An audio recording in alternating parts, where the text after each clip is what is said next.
Hello, welcome back to another episode of Off the Donut. Today we're joined by the Fencesitters and Blue Pigeons. You guys can say Hi. hi. Yo, hello. The Fencesitters are a band from Newfoundland, while Blue Pigeons hail from Santa Rosa, California. The pair just put out a split EP last week through Las Vegas's indie label Friends House Records, which is available now on all streaming platforms and which you can check out. How you guys doing today? I'm I'm doing pretty pretty good. good. Yeah. We just answered at the same Yeah, I time. was scared. I thought you wanted to talk, but I'm good. I just did some stuff, got back from running some errands. Hope you're good as well. Yeah, I yeah, haven't I got really done to. much today personally. I've just been chilling. Hmm. It's I don't know about you guys, but it's kind of like a rainy Sunday back there for me. So it's good days to just kind of hang around. Yeah. Um, Hmm. so we always start off with a bev and a snack check. I have some coffee with me today and a bowl of Cheez-Its. I have a frozen bottle of water because my fridge was set too cold, I got and I half didn't a Baja know. Blast from Taco Bell because I went there earlier. Nice. Did you get the frozen one or just the regular? The regular. The freeze machines never work at the ones around here. It Oh yeah. sucks. Word. Cool. Well, so I always like to start off by asking artists where their artist name came from, give them a chance to explain why they chose that. So, why did you guys choose the Fence Sitters and Blue Pigeons, respectively? Either one of you can Um, go first. I. It's a weird story. I'm gonna be honest.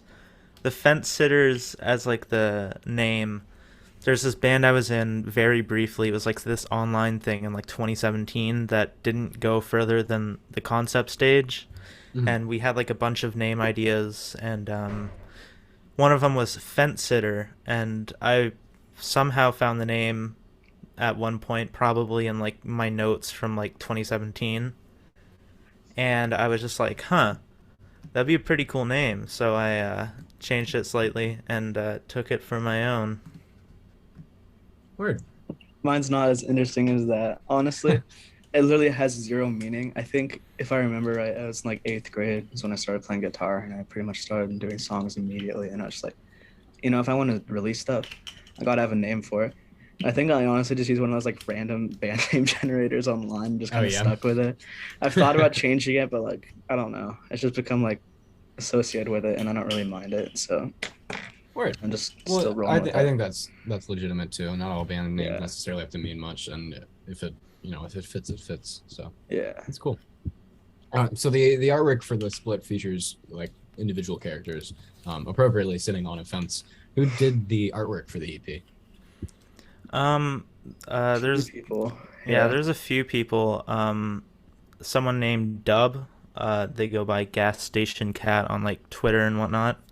Um, they did the like little artwork of the cat character on the cover art, and then the blue pigeon character was done by Carter C, which is the owner of Friends House Records. yeah. Um, Okay, word. as for the general like compilation of everything into like the cover art, that was primarily me, with suggestions from Kevin and other people and whatnot.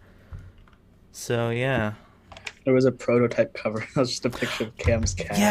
Yeah. The original cover art was quite literally just a picture of my cat with like text on it. I was like, it's Is it's that the one that cool you and have as all. your profile picture here? No, that's a different picture. Okay. I could send it to you if you want to like have like a Yeah, we thing can put on it screen. up. Behind the scenes. Yeah, I could find a picture of it unless you have one already. After I next got week. it. I All think right. it's somewhere in our DMs. So Yeah, for sure is. I just don't know how far back. But that one was cool, but like I felt like it was too like sad. You know, it yeah. looked really depressing. The picture of the cat. No, Yeah. if once you see it, you'll know what I'm talking about. It's just like super like low saturation, like a very like cold image, and like it just looked. It was like really shadowy. And it's just Is there like because I've never used Zoom, is there a way for me to like send pictures in here? Yes, there I is. think I think if you go to the chat, you can throw it in there. Okay, well I'll do that. We'll just move on to like whatever else, I Yeah, guess. so you guys or you mentioned specifically also that you kind of had some suggestions throughout it. Was that something that changed throughout the process of making the cover art, or is that kind of like what you had in mind from the beginning? Um, it was okay. So I don't even remember how the idea for the cover art came about. It was I would just kind of like one day just had like an aha moment, and it's pretty much the same as what I had in mind, like the sort of looks like a kid's art project in grade one or whatever, you know? Yeah, Yeah. yeah. And the suggestions that I and other people gave, which is mainly people in the Friends House Records Discord server, was just to make it look more like physical, if that makes sense. Like add like the little Yeah, tape and like the smudges to make it look Yeah. like more of like a physical thing and just like some digital creation.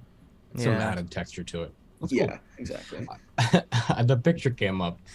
That's like it's like kind of eerie, Yeah, honestly. The exactly. fact It's Yeah. like that there's like creepy. no eyes there, just white. It's scary. It's literally scary. It's a cute cat though. Thank you. Um, Yeah, it's a cute I'll little pass that cat. on to my cat whenever I go see my cat. what's his name or her name? Brew. My cat's name is Brew, and Huh. I am not going to be able to see her until December, which is very sad because I live It in a is. dorm. Mm. So, both of your guys' songs on the EP have kind of this like lo-fi. I got like microphones and salvia Palth influence esqueness to them, with just like an overall air of experimentation. Could you talk about some of your musical influences, both overall, through your projects in life in general, or any inspirations that might differ specifically for the split? Um, my favorite band of all time is Bright Eyes, and honestly, I don't think it translated like super much into the EP because Mhm. like one of the songs was I guess one of the songs is like a folk one. The first one is like very different than anything I've ever done. It's Yeah, more like I got like a little electronic bit of thing. hyper pop from that, Yeah, honestly. low key, and like I don't listen. I listen to a little bit of Blade and Echo. I guess that's all. But yeah, that was just I just the whole reason of making that one is just like I wonder if I can do this, and I guess I can because people seem to like that one. Word. As for me, Elliott Smith is hands down my biggest musical influence of all Yeah, I can time. hear that. Yeah. Who else? I mean, on that split specifically, I took a lot of notes from Asian Glow on Do I Even Know You, like the drum section in the middle. Mm. Um, as for I Need You Here, I don't really know where I got the inspiration for that one. It just kind of happened. That So, one's great. That's one of my favorite songs of yours, thanks, honestly. man. Um, I guess for the offices consume the artist, which is just a really lo-fi kind of wordy one. My main inspiration was this folk singer named Simon Joyner, who I really enjoy. He's like from the starting in the '90s, started doing lo-fi stuff. Is better production, like more arrangements and stuff now. But like really great, underappreciated, super influential to me. Really nice guy. I've talked to him a couple times. Just check him Cool. out. Word. What did you say his name was again? Simon Joyner. I'll send one of his albums. Do you use like Spotify? I could just send it through that. Yeah, yeah. Yeah. Word. Is there when it came to like actually putting out the split, is there a reason that the two of you chose to order the track list alternating between the two of you, or as opposed to splitting it in like one half and then another?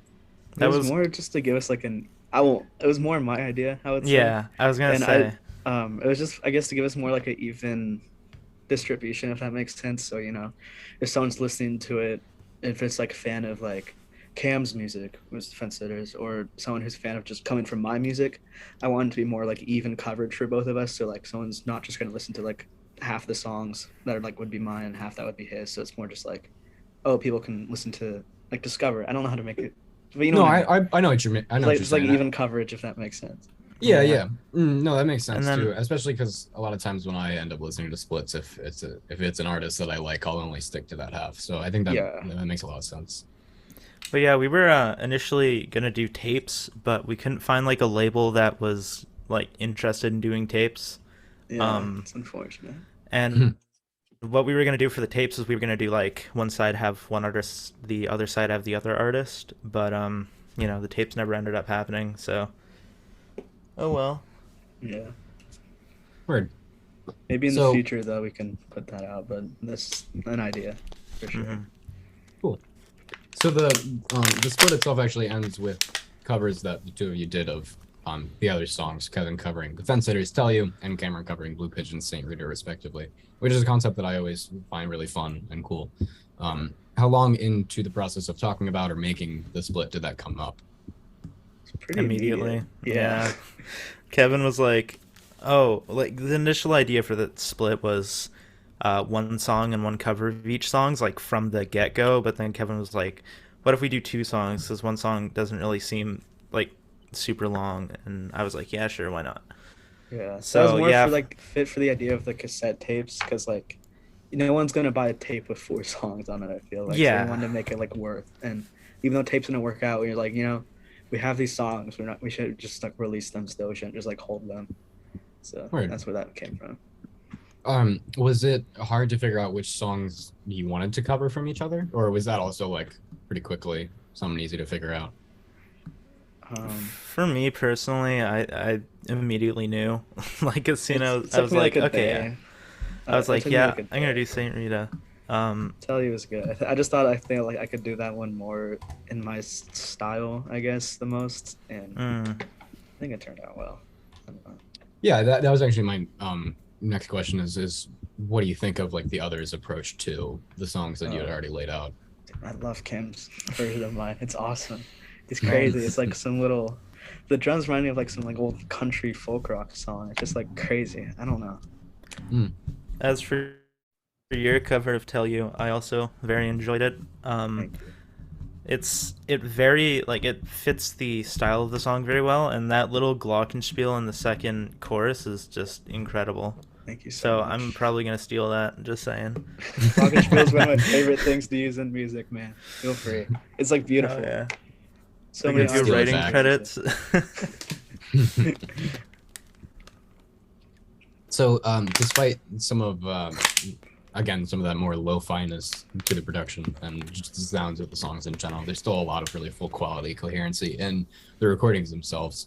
Do you guys record, this could go for individually or both of you, do you record, mix, produce, all any of that stuff, your music yourself, or do you outsource some of that to other people? I do everything myself. Yeah. Same. Yeah. Well, Cam mastered it, but like all the mixing was mine, pretty much. I'm gonna be honest. I barely mastered it. You still did. I You used- still did. I don't know.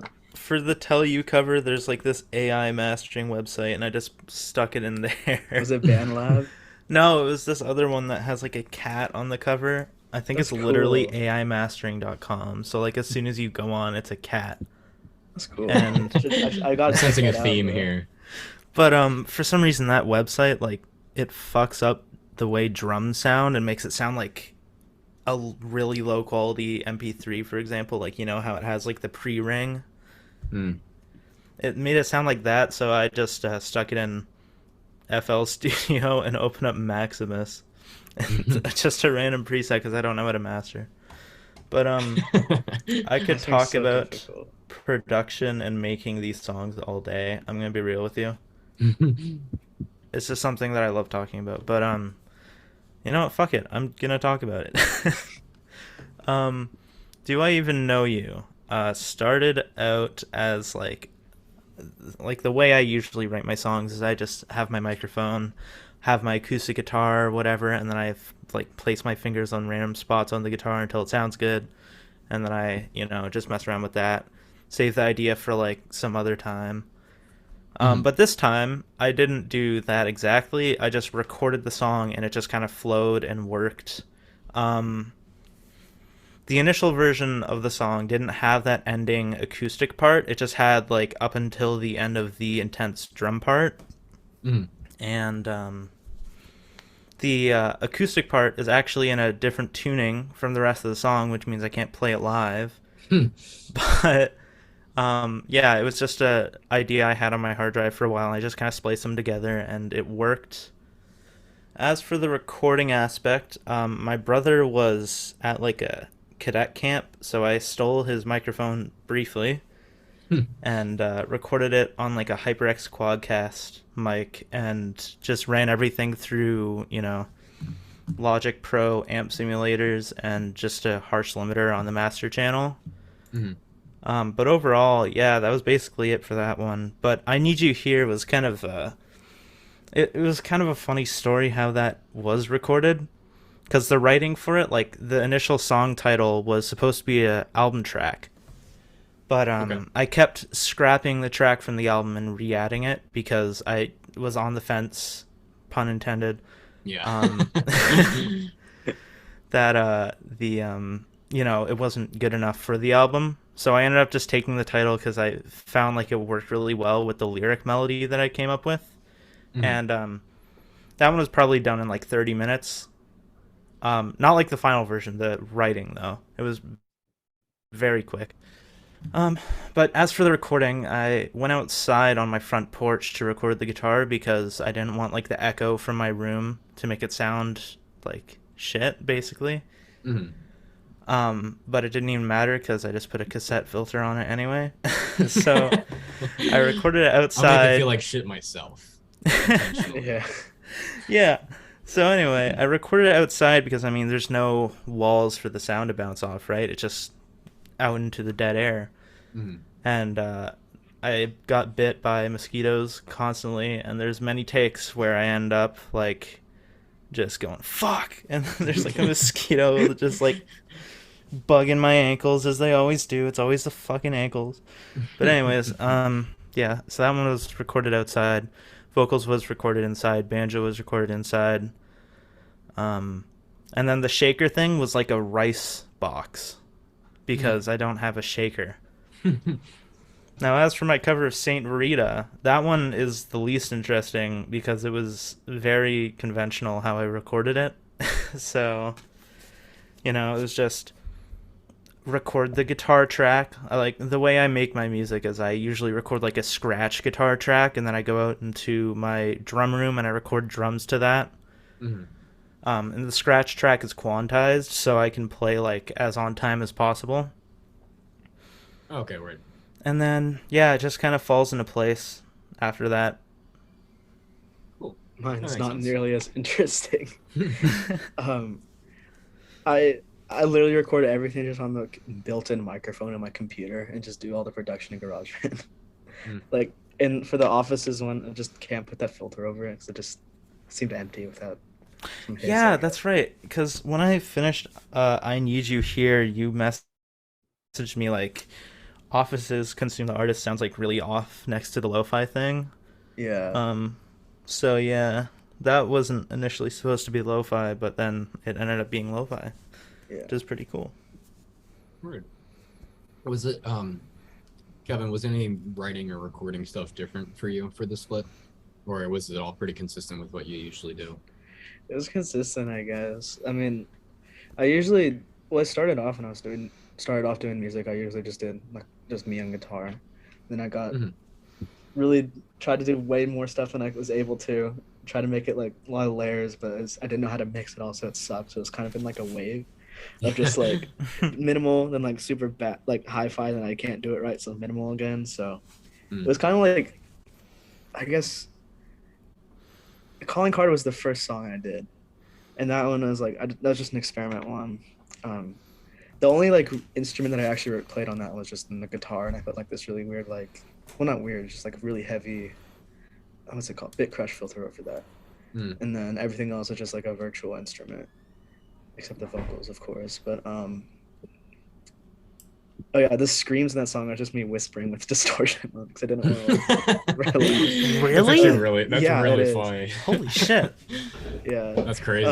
And then Office's Consume the Artist is something I tend to do a lot. Is I'll have like ideas for songs that are like kind of half baked, and I'll just like leave them in my notes app or my notebook. I used to write down my words and just come back to it like months later after forgetting about it. And that was definitely one of those ones. I think I started it in like March. I want to say a while ago, and I finished it when when did we start working on that game? Like July 8th. I found the exact date when looking for the cover art. Early July, and then that's when I finished it. And I think that's probably some of my best lyrics. I would personally say out of mine. I really like the lyrics on that song, and that was just a finished song that I started like a really long time ago. Then I just recorded the guitar for her and then put a lo-fi filter.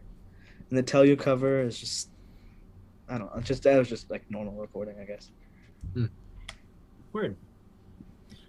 So those are all the questions that I have for you guys. This is any time that you would like to plug any social media that you have, other links, things to merch or whatever it is that you want to let the people know about. I have t-shirts coming out soon. They're being made right now, so Keep an eye Nice. out on my Bandcamp for that. They have a really cool design. Someone from What's my the school link for drew it that? bluepigeon.bandcamp.com, not pigeons, because I first made it, I messed it up and I forgot the password. So it's bluepigeon.bandcamp.com, and that's through Friend's House. So Cool. As for me, I don't have any merch. But you can follow me on Twitter at FenceSitterBand, not Fence Sitters because they never gave me enough letters, or on Instagram at _Fencesitters. That's a lie. I said that wrong. At the Fencesitters _ I mean. And you can just find my music on Spotify, Apple Music, Bandcamp. If you just search the Fencesitters, that's it, really. oh, one more thing. Yeah, my Instagram is at Blue Pigeons Music. I use Twitter. I don't use it very often, so don't follow that. And well, I said Bandcamp, but tapes for Nonfictioneering are coming soon. I will say that. So it's my Word. album I released in June, so keep an eye out for that as well. Nice. And that's Very pretty cool. much everything from me. Word. Well, thank you guys so much for coming on. Of course. It was wonderful having you. It was great talking with you. Yes. Again, you guys can listen to The Split on all streaming services now. It's been up for about a week or so. So go check it out. You will enjoy it. Thank you again for coming out. Thanks for having us. Of course, thank you. appreciate it. Yeah, of course. All right, and that's all for now. All right.